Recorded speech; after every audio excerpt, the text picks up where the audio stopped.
Hello, welcome to Breaking News. U.S. Attorney Preet Bharara says he was fired after refusing to quit.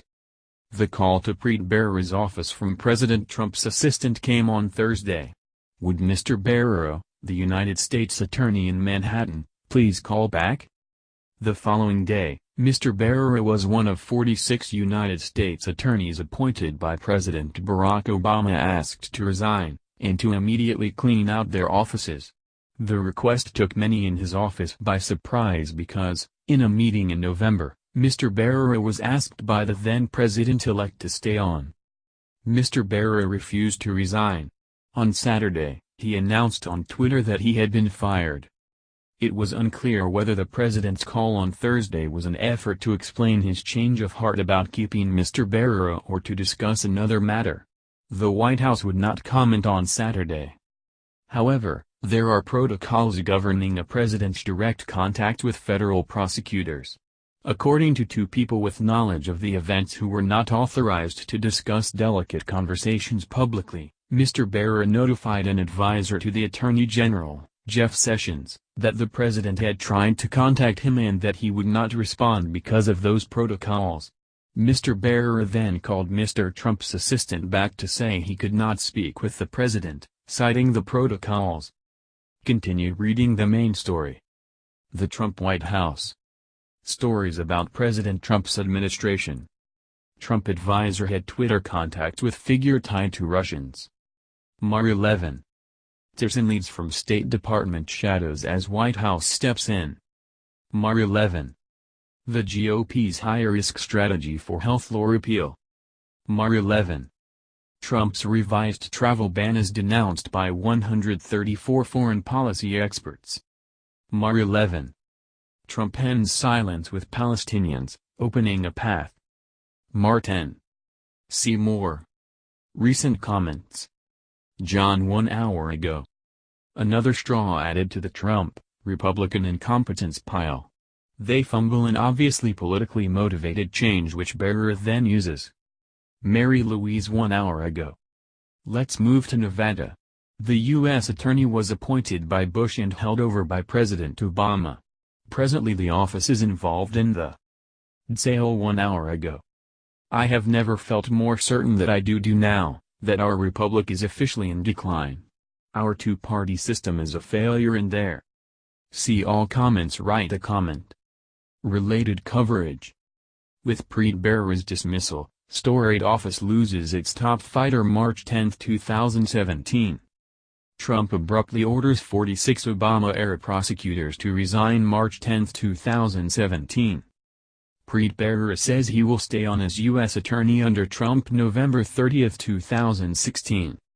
Mr. Bharara was a highly public prosecutor who relished the spotlight throughout more than 7 years in office. He pursued several high-profile cases involving Wall Street, and he was in the midst of investigating fundraising by Bill de Blasio, the mayor of New York, and preparing to try former top aides to the governor of New York, Andrew M. Cuomo, who are both Democrats. It was not immediately clear how his departure would affect those cases and others that were pending. Mr. Bharara stayed quiet until Saturday afternoon. Then, on his personal Twitter account, which he set up 8 days ago, he wrote, "I did not resign. Moments ago I was fired." Referring to the Southern District of New York, he continued, "Being the U.S. Attorney in SDNY will forever be the greatest honor of my professional life." Peter Carr, a Justice Department spokesman, declined to characterize Mr. Bharara's departure that way, saying only, "I can confirm that Mr. Bharara is no longer the U.S. Attorney for the Southern District of New York." All presidents choose their own appointees for United States Attorney positions and almost always ask those from their predecessors to leave. But the process under Mr. Trump was unusually abrupt, and it was yet another rocky encounter between the Trump administration and the nation's law enforcement apparatus. Mr. Bharara's job had appeared to be secure. In November, he met at Trump Tower with the president-elect and several of his advisors, including Mr. Trump's son-in-law, Jared Kushner, and his chief strategist, Stephen K. Bannon, according to two people briefed on that discussion who requested anonymity. At the meeting, according to those briefed, Mr. Trump asked Mr. Bharara to remain in the job, which Mr. Bharara relayed to reporters and television cameras in the Trump Tower lobby. Then came the order to resign on Friday, creating what was described as a feeling of whiplash in the prosecutor's Manhattan office. One person familiar with the views of current prosecutors described an oddly subdued reaction mixed with anxiety as the events unfolded. "You have a sense of how it's going to end, and it's not going to end well," the person said.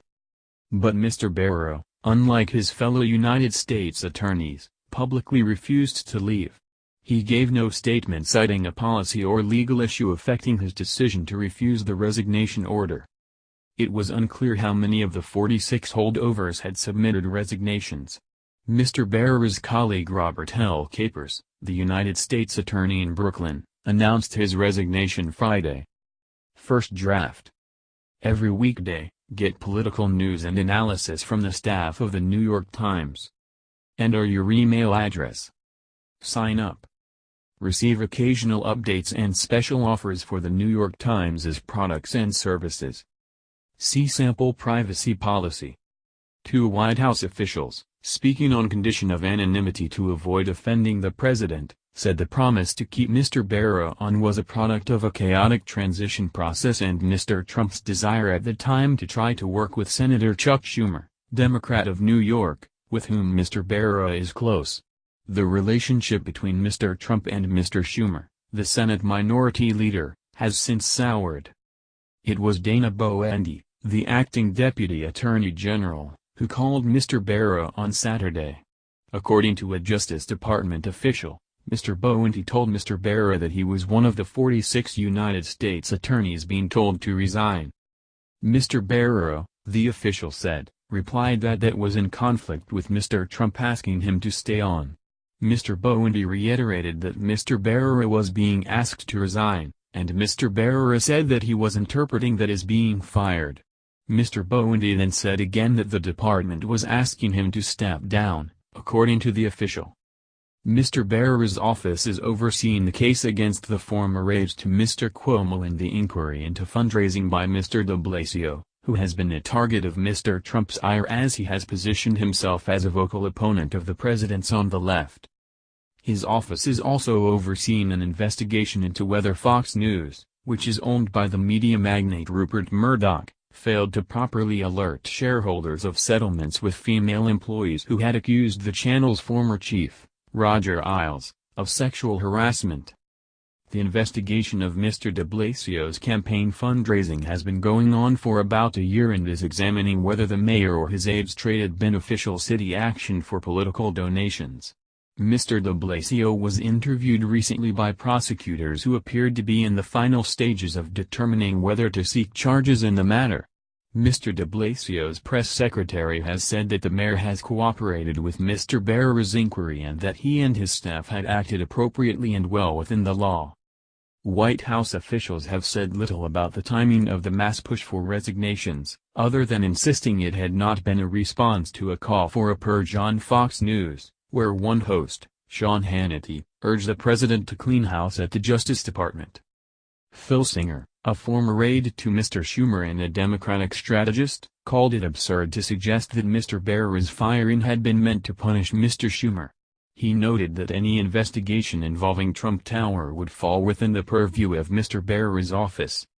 The Southern District of New York, which Mr. Bharara has overseen since 2009, encompasses Manhattan, Mr. Trump's home before he was elected president, as well as the Bronx, Westchester County and other counties north of New York City.